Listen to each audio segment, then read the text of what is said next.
discover together the passé composé form of the verb aller. Aller is to go, okay? And remember that aller is one of the tricky verbs in at the passé composé form because it will use être and not avoir as most of the verbs, okay? So that's the reason why here you will have the form je suis allé, okay? And then you can make the liaison here.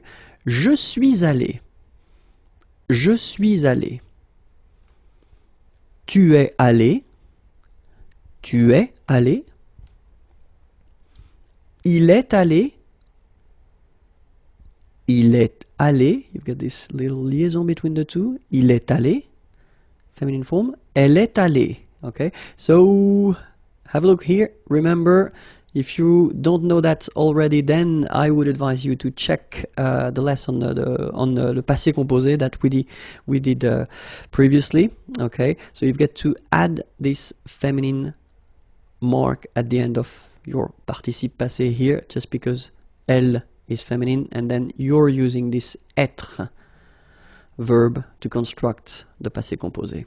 That's the reason why. Phonetically, it doesn't exist. You don't pronounce it, so you get elle est allée, and then for the masculine form, il est allé. So aller is pronounced the same way, but still you have to write it, okay? Same thing that if you get to put the plural form, then you will have to add this S mark of the plural at the end of your participe passé form here, okay? Nous sommes allés. You don't pronounce it, okay, but you write it. Nous sommes allés. Vous êtes allés. Vous êtes allés. Same thing here. You put it, but you don't pronounce it. And then here, masculine form. Ils sont allés. So masculine plural. You put this S. Ils sont allés. Little liaison between the two. Ils sont allés. Elles sont allées.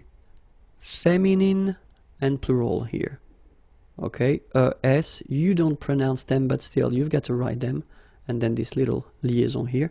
Elles sont allées. Okay, so let me repeat the whole thing for you. Je suis allé. Tu es allé. Il est allé. Elle est allée. Nous sommes allés. Vous êtes allés. Ils sont allés. Elles sont allées.